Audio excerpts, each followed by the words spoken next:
from the studios of Postscript Media and Canary Media. I'm Shail Khan, and this is Catalyst. A 20-year tailwind to asset prices in the form of declining rates. That's my entire career. There's been this wind at my back that I didn't even know was there.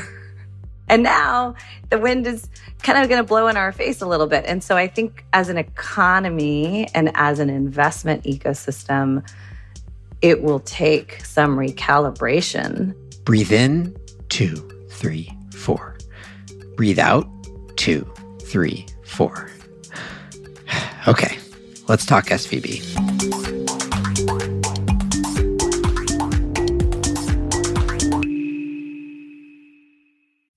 Let's face it, environmental news is often very depressing. That's why we focus on solutions on this podcast. But still, the climate crisis looms large. Rising temperatures, mounting pollution, environmental degradation, they're all warping the planet.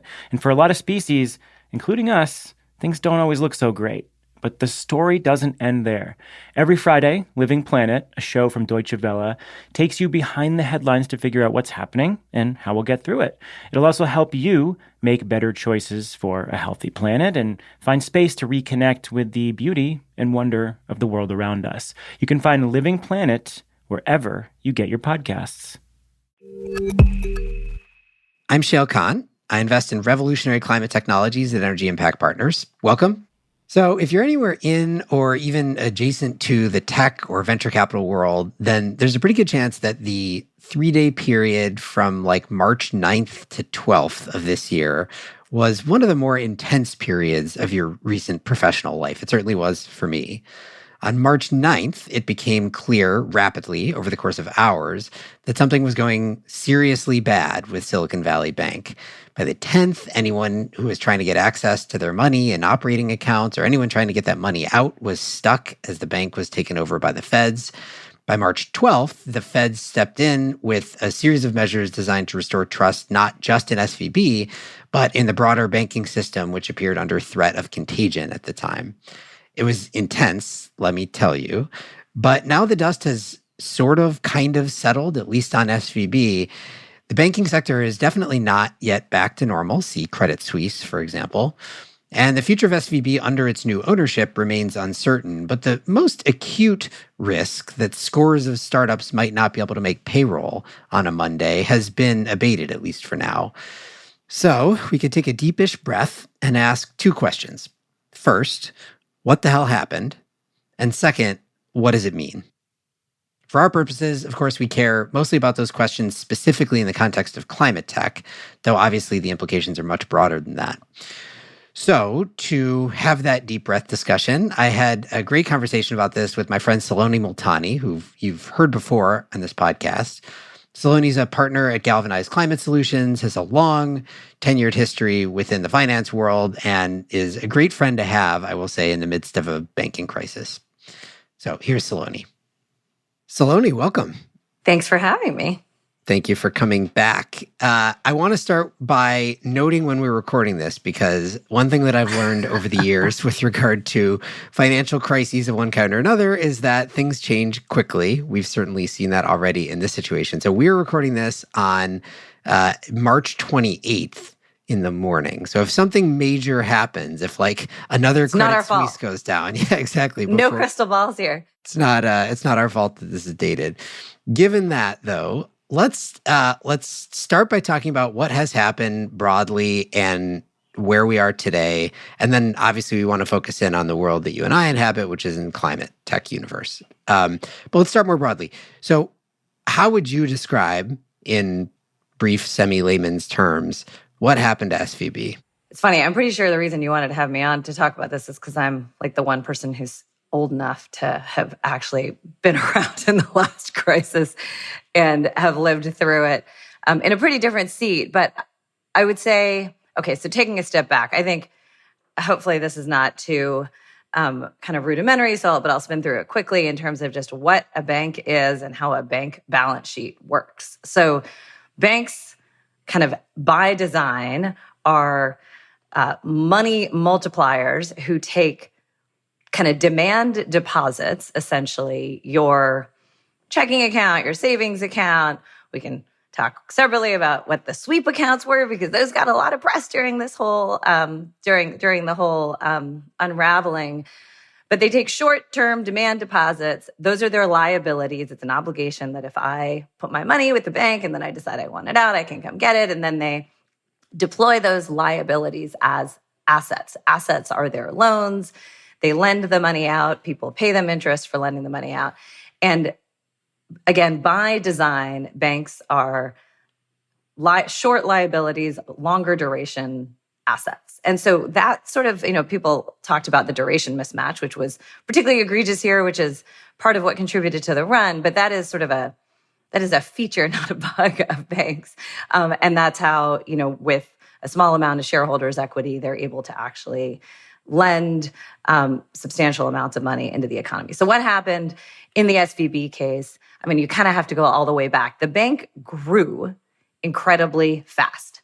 So as the Valley grew, or as the venture ecosystem in particular grew, I mean, I checked these numbers before hopping on. I mean, SVB had $60 billion of deposits in 19, is that year-end 19, $100 billion at year-end 2020, 190 at year-end 2021. And they were at about 175 at year-end 22.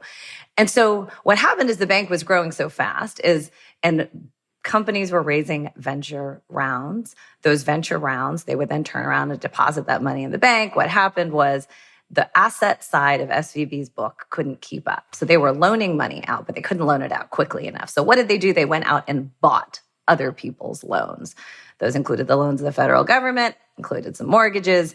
They were exceptionally long duration. They bought those loans, so assets to them in a low rate environment.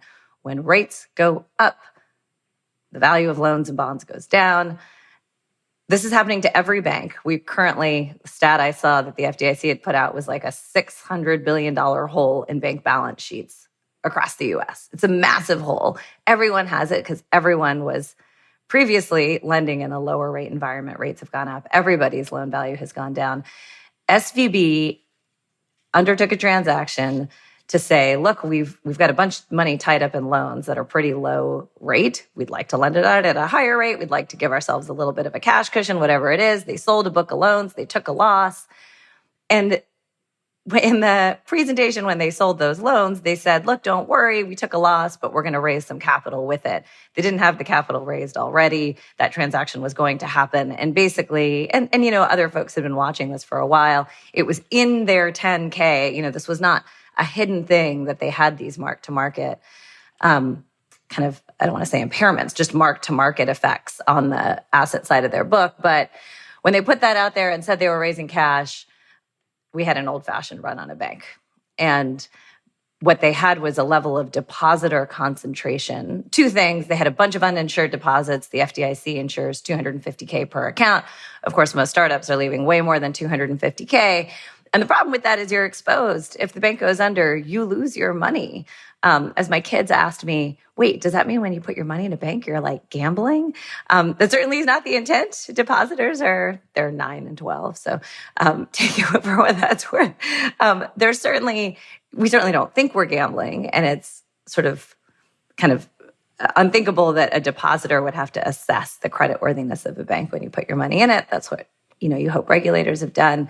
But what happened, because people genuinely felt like their money was exposed, there was a ton of concentration in terms of venture capitalists with portfolios that spanned a lot of companies. When they told their companies to pull out, it all happened very fast. I mean, and I'd say that for me is the biggest difference between this and, what happened in 2008 is this played out at like warp speed. It's like the lightning fast forward button. Like it was bonkers. It happened in a matter of hours. Yeah. I mean, it was that people have called it the first bank run of the social media era. And like, that's very true, right? You said there's high concentration. So Silicon Valley Bank was particularly exposed to this group of like high-tech startups who are all super plugged in in the first place. And second of all, ultimately are all in like kind of one sprawling web. And so are highly connected to each other. And so where, you couldn't have this like, It's a Wonderful Life, like line out the door one by one, pulling money out of the bank. What you had instead was this like rapid fire 24 to 48 hours of sort of everybody catching on to the same thing happening at the same time. And then once the momentum builds on a bank run, like it's kind of impossible to stop.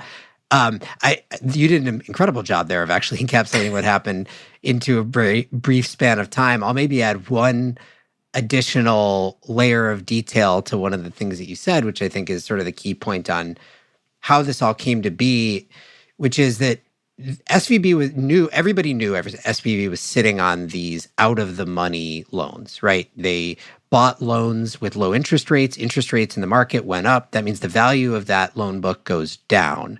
However, they didn't have to mark that decline if they were going to hold those loans to maturity. So if they were just going to sit on those loans. Yes, there's two categories. There's available for sale and there's held to maturity.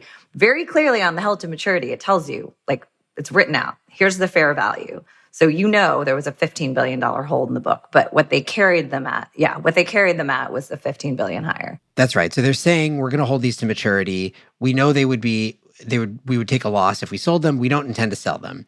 Then suddenly they needed cash.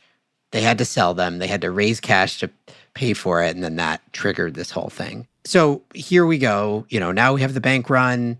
The Fed steps in, guarantees the deposits. Now SVB, or the big portions of SVB, have been sold. So the sort of SVB portion of this story, we'll come back to it in terms of the ramifications on the climate tech world. But let's move on from SVB, because the sort of bigger, broader impacts are the question of what are the reverberations from SVB, and is there a contagion effect? Obviously, we started to see this happen pretty much immediately with Signature Bank and then First Republic and some others. Since then, now we've had Credit Suisse go down. Seems related, but somewhat distant at the same time. So just do the same thing you did a minute ago with an amazing brief explainer, only tell me what happened after SVB. I mean, essentially what SVB did in my mind was highlight this inherent dynamic in our financial ecosystem, which is you have demand deposits and longer duration assets. And again, on the SVB side, you had particularly long duration assets, but they weren't risky assets, to your point, right? They were. And by the way, that was another difference in '08 is we had subprime mortgages on the asset side. So there was true impairment of principal, even on held to maturity instruments. I think what started basically after SVB was everyone started looking around and saying, wait a minute, obviously, is my bank next? And what characterizes a bank that could be next? Is it the nature of their asset exposure, how long they went out? Are they too big to fail or not? Did they take, crypto risk? Do they also have exposure to an analogous community? So in the case to First Republic, high proportion, I think north of 70% of uninsured deposits. So depositors who are, savvy, connected, live in the same place that the SVB folks lived. In many cases, the secondary bank for someone who banked at SVB was FRB. So they immediately just were so spun up about, making sure they understood where their cash was. They turned their sights to, their next institution. And so I think essentially we just, again, highlighted if everyone did what they had done before, which is just sit, only go to the bank and get their deposits. Again, SVB had this particular dynamic where the reason its deposits were declining, right, is because the venture capital ecosystem had really slowed down in terms of new funding. So cash deposits of venture companies were declining. These other companies didn't necessarily have that same dynamic, but they had some version of exposure, and any exposure now made people really nervous. And everyone, I think JP Morgan account openings were through the roof. The big four top banks perceived as too big to fail. And candidly, from a risk perspective, with more diversification in their depositor base and a higher proportion of insured deposits in the depositor base makes you feel better about being a part of that deposit base, even if it costs you, some basis points on interest, relative to being in, what candidly are these banks that were wonderful institutions that were higher touch on service, that, were really parts of the community. And I think, Signature is another regional bank, kind of had some of those exposures as well. So the result of that is that there's been, to some degree, a flight of capital from a broader array of smaller regional banks toward, as you said, the JP Morgans and Bank of Americas and Merrills and so on of the world. And then we've had this sort of other thing going on in Switzerland, where Credit Suisse, which had been, sort of teetering a little bit for a while now, finally toppled and had to get acquired for a song, as far as I can tell. To what degree do you view $3 billion, couple songs? Yeah, right. I mean, I guess it's a big song. It's like a, I don't know. It's a really it's an operatic. Yeah, sort of an epic song. To what degree is that related, caused by what, the spark that was SVB, or to what degree is it just sort of like a broader function of what's going on in the macro world and things specific to Credit Suisse? Yeah, I mean, I think what is emblematic about what happened is you can't necessarily predict what will spark a bank run. I mean, in this instance, it was, certainly if they had known in hindsight that presentation was going to spark a bank run, they wouldn't have done it. They didn't think it should, in fact, they had come out with a capital plan to, kind of fill the hole. And by the way, they weren't telling folks anything new about, sort of where the available for sale securities were trading relative to, anyway, so it's hard to know what's going to spark it. I'd say on the Credit Suisse, it did seem like it was primed. It was sort of a dried out forest waiting to see what was going to light the spark. They had material weaknesses that they had to correct over time and announce. There were sort of there were the trading losses from that hedge fund years ago. And so there's just sort of been, perpetual questions, I'd say, regarding bank management. And I think that is kind of one of the underlying kind of messages from this whole situation as well, which is bank management around risk posture, around how they are even appreciating and internalizing the risks they're taking, whether they're duration risks or trading risks or reporting risks. Again, it is far too much to ask for depositors to do this type of work on an institution they're going to leave their deposits with. So in a environment where you have questions regarding bank management, I would say this spark from SVB that turned obviously into a fire, I think just caused everyone to say, you know what, my tolerance now for taking any level of risk around where I'm going to leave my capital is extremely low. And these things happen head spinningly fast. And so I think in that case, I don't know, the regulator stepped in extremely quickly. They made borrowings available to the bank, but then the UBS deal was brokered pretty darn fast. You don't want to wait too long because then you're left with nothing because all the capital has been pulled out of the institution and the franchise value has been deeply damaged. So definitely related, but also definitely primed, in my view, for a spark to kind of ignite.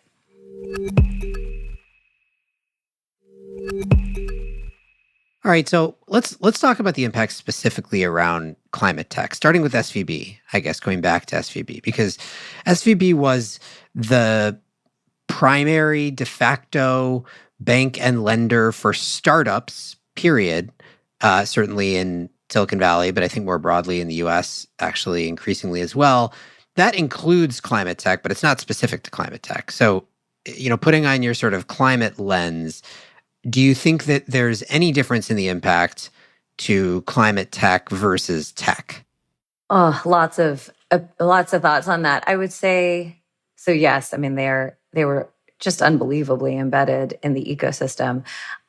I'm a big believer, and I say this in the context of the climate transition as well a lot, which is, ultimately, this is about people being willing to do the work to take certain risks or invest their time in an ecosystem. And so I thought what was unique about SVB is they had really taken the time to do the work to understand what are the needs of young companies, what are the needs of a founder. And then also very specifically, there was that, Times article on how SVB was, in many ways a climate bank. I mean, they had really taken the time to understand the climate ecosystem, understand the transition, understand what are the different kind of unique challenges of climate companies.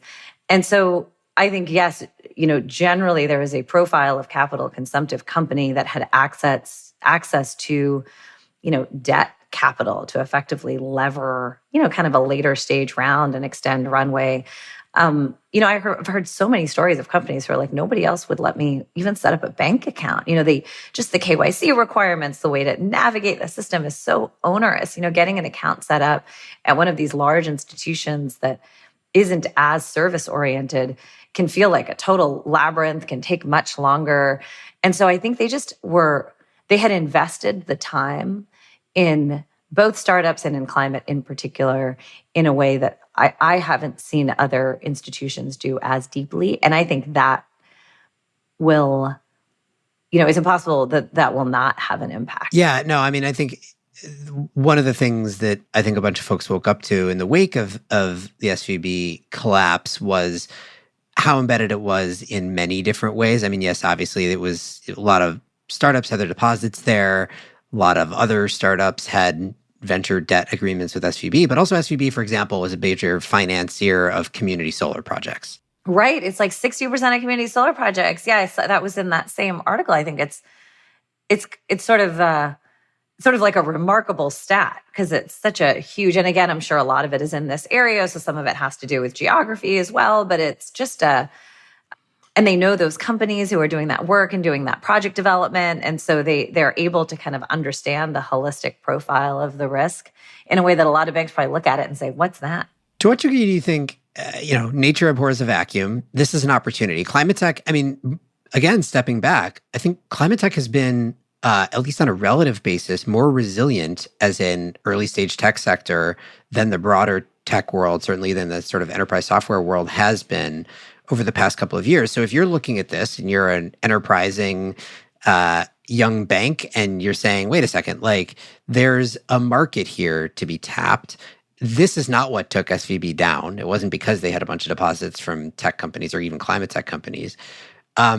Maybe I should step up and, try to figure out how to embed myself in this ecosystem. That could be the new iteration of SVB under its new ownership. It could be other banks. So I guess the question is, do we think is this a gap that will remain to be filled for a while and it's going to make it harder for early stage climate tech companies or those trying to finance community solar or whatever it might be?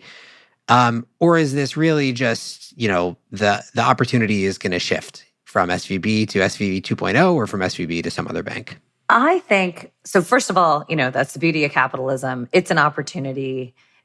I'd say, there's a role it played in the technology and innovation economy writ large and climate in particular that is clearly an opportunity for someone to step into. Will it look exactly like what it looked like in 2021? I think that will take a very long time. I don't expect we'll go all the way back there. But in terms of an institution investing into this vacuum, it feels primed for it in my mind. So, and you're already seeing it start, right? I mean, the outbound calls came, bring your money here, and so in my mind, that's already happening. People are stepping into the void. It's a little bit of a fray right now. Everyone's like, is that a safe institution? Is that a safe institution? Everyone's still sort of trying to things will take a while to settle, but that will happen. I think part of what made this business an exciting business to be in, again, the innovation economy writ large, kind of the venture-backed economy writ large, was because it was working. My understanding of sort of that lending side, that the venture debt lending side of SVB's business is, it wasn't a loss leader. It wasn't super profitable. It was really just a really powerful way for them to develop a partnership with these young companies. So then as they scale, they could, you heard stories about large public companies with hundreds of millions of dollars sitting in their account at SVB. And that, they had laid the groundwork for that many, many years prior. And so I think on the climate side, the thing I always feel about our markets and this opportunity is it's not going anywhere, right? This wasn't like a flash in the pan. This isn't tonal, a lot of people were doing this in their homes back during COVID and now they're not. This is not a fleeting opportunity, sadly, candidly, the physical manifestations of climate change are getting worse and worse and worse. So yeah, I think that in fact, it may be the only category where the less of it we do, the more of it we need. That's a good framing. And it's not, you just can't put, you can't kind of undo the problem, at a pace that would eliminate this opportunity again, if only we had a silver bullet. So yeah, so I sort of feel like that's part of what's driven the climate funding ecosystem to be more resilient. We also didn't have as many incredibly stretched valuations, I think, in our ecosystem as well. We certainly had some. I know you're saying both of us doing investments. It certainly was, there was certainly, it was stretched, but I'd say as you're seeing, what happened in the general tech ecosystem, just maybe it's the numbers, or kind of maybe less out of whack, although certainly room to recalibrate.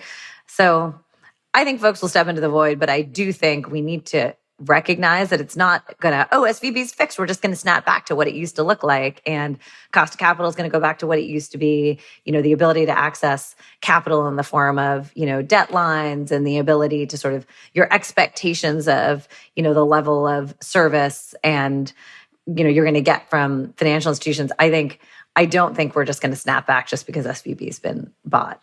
Can I run a theory that I heard a couple times by you in terms of a potential net positive impact that this whole thing could have on climate tech, which was, this is a bit of a bank shot. Lay it on. Yeah. Okay. So the theory was basically like this whole financial shock would cause the Fed to raise interest rates at least less than it otherwise would have, if not stop raising interest rates. That would be good for climate tech. That'd be good for tech in general, probably, but be good for climate tech in particular because the infrastructure side of climate tech is capital intensive and really sensitive to interest rates. So there would have been, there's an argument that if that were true, it would have at least a marginal positive impact on climate infrastructure. What we've seen since it happened is the Fed did continue to raise interest rates by 25 bips. Yeah, they raised 25 bips, yeah. Maybe this has already been disproven to some degree, but how do you think about sort of the relationship between this financial crisis, whatever you want to call it, interest rates, and climate tech? So regulators have an objective in my mind, right? Their objective is to tame inflation. It's the dual mandate of unemployment and inflation, right? That they're constantly trying to manage. And right now we have pretty full employment. It's obviously not uniform and not consistent, but relatively full employment and inflation is high and we're trying to get it in check. And so how do you get inflation in check? Well, you tighten. And so that is what the rate rises are. It's tightening. Is there some amount of tightening, which is really a contraction of credit, a contraction of like the money multiplication that goes on via financial institutions that might now happen naturally because banks might decide to hold, naturally is the wrong word, but like might happen as a consequence of this event, which is banks will hold more cash. They will be more conservative in their lending. They may have a less risk-on posture. So the Fed doesn't have to raise rates as much, but the ultimate implication of credit availability for projects, it's sort of 6 to 1, half dozen of the other, or maybe 7 and 5, but it's ultimately for the infrastructure projects you described, we need available credit, right? We need or available capital, but low cost capital. So hopefully a fair bit of credit in addition to the equity capital. And so I guess, could it result in the Fed needing to raise rates less in order to achieve its inflation objectives? Maybe. I do think they have said nothing to cause me to question their commitment to the inflation kind of reining in inflation mandates. Right. So you're basically saying maybe that could be true, but in the event that it is true, it's because there's lower credit availability anyway, and so that's maybe not a scenario you want to wish for. Yeah, I think, look, this whole like monetary policy trying to rein in inflation, it takes time and there's a lag. So I think this is one of those consequences of the policy. It's not just like hiking rates and hiking rates and hiking. It's when you hike rates, there are reverberations, right? People are more inclined to save than to spend. When you change the cost of money, there are tons of ripple effects, and sometimes those turn into a tsunami, which is what happened, or is kind of where it's a little bit still maybe in the middle of. And so to me, it's all sort of one big, to say like, well, this thing happened, and so they'll stop this over here. To me, it's all part of sort of the series of actions and consequences related to rate hikes necessary to tame inflation. Okay, do you think there are any other sort of key areas of impact specifically on climate from what we've seen so far over the past 3 weeks that are worth talking about? I think that we've covered, most of it. It's, debt for infrastructure, climate infrastructure. It's, general climate tech for innovative companies, cost of capital going up. The community solar thing is another flag. I think we'll continue to see it just given the capital intensity of the transition. Yeah. Okay, so then stepping back again from climate tech to the broader world. So let me mix and probably totally ruin two metaphors. So you talked about the forest fire version of this. I'm going to switch to a different natural disaster. So let's imagine that this was an earthquake. Either right now we're having some aftershocks, right? Like the earthquake happened. There have been a number of aftershocks, large and small. Maybe Credit Suisse was a big aftershock, but they're getting smaller over time, and everything is kind of settling down, and now we'll go back to normal. Or we were in a building, there was an earthquake, and what it did was sort of crack the edifice of the building a little bit, and now we're kind of waiting to see what happens, but at some point there's going to be more damage of one sort or another. Where do you feel like those are two different scenarios. Are we in a building, or are we just living through earthquakes and aftershocks, but like not underneath heavy objects? I feel like those were pretty close to being one good metaphor with two. We were in a building and there was an earthquake. Apparently we're still in that building. Still in the building. There's heavy stuff that could fall on us. We're really holed up in this building. No, the point being, like, is it over? I don't think the impact of rising rates on the innovation economy and climate tech is over. I think, again, I don't think we can expect that this will pass and we're going to go back to what it was in 21, early 22. Are there going to be other sort of punctuated events that kind of smack you in the face with what the implications are? I would be surprised if there weren't. I think, this rate rise is dramatic. We were basically in a declining rate environment for like 20 years. There was sort of a run up and then, down, and they eased during the 08 crisis. But a 20-year tailwind to asset prices in the form of declining rates. That's my entire career. There's been this like wind at my back that I didn't even know was there my entire investment career. And now the wind is kind of going to blow in our face a little bit. And so I think as an economy and as an investment ecosystem, it will take some recalibration as we internalize what that means for the cost of capital, particularly for capital consumptive companies. But then, on the larger, in my prior life, for larger companies with leverage, that also introduces, really meaningful impacts on your cost of capital and the decisions you make around, when and how much to invest in your businesses. And then all of those decisions have consequences. And so I guess of your two analogies, I would say you're in the building. There's not like necessarily crazy heavy stuff that's going to like knock you out sitting on the shelves, but there's going to be things falling. And as the aftershocks happen, it's going to shake some things loose. So is it both? Can I combine them?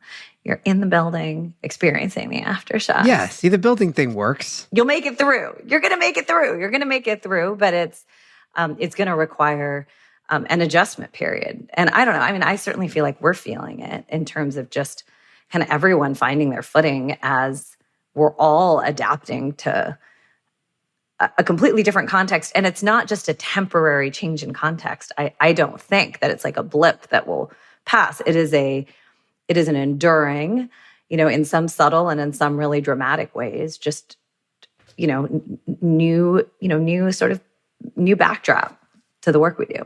I'm going to further extend and just like completely ruin this metaphor, which is, I feel like what happened to a lot of companies is they were in the building, the earthquake hit, they spent a few days to a week, basically just like, oh my God, everything fell and everything is broken and I got to put it all back together and like get the bolting things to the wall. Yeah, exactly. Bolting things to the wall. So like that was the immediate impact 3 weeks ago. And then they got through all that and they looked out the window and the weather had changed, right? And so now we're in kind of a scenario where we are not back to pre-SVB days. It's not like it was before, but it's not quite as immediate for most companies as it was in the 72-hour period from March 9th to March 11th Yes. or whatever it was. Yes. It will not feel as acute, right? There was an acuity to that weekend, like those few days that weekend that was hair on fire, payroll on Monday. I mean, it was truly, it felt existential for so many companies and so many of us. I think it will be kind of a steady, it will be just a steady, and we'll all sort of, muddle through together, I think. All right, Saloni, timestamp. It's 8:44 a.m. on March 28th. As of this moment, all the things that we said are current. We'll see when it becomes stale. I'm hopeful that this will be true for a while because that'll mean that nothing crazy happens. So, what's your over under? When do you think the next aftershock happen? I don't know. I don't think there. I honestly don't know. I can't be in Did you feel the actual earthquake last night? By the way, I know I read that there was one, but apparently oh my gosh, you're a very heavy sleeper. Clearly. You felt it? I mean, that's interesting. Oh my gosh, we all, my kids, we all jumped out of bed. Oh, I have a young baby, and so when I am sleeping hard. I will say that. Fortunately, he is too. It's a very good quality. Yeah, survival. All right, Saloni, really appreciate you coming on. Thanks for doing this. Saloni Moltani is a partner at Galvanized Climate Solutions. This show is a co-production of Postscript Media and Canary Media. You can head over to canarymedia.com for links to today's topics. Postscript is supported by Prelude Ventures, a venture capital firm that partners with entrepreneurs to address climate change across a range of sectors, including advanced energy, food and ag, transportation and logistics, advanced materials and manufacturing, and advanced computing. This episode was produced by Daniel Waldorf, mixing by Roy Campanella and Sean Marquand, theme song by Sean Marquand. I'm Shail Khan, and this is Catalyst.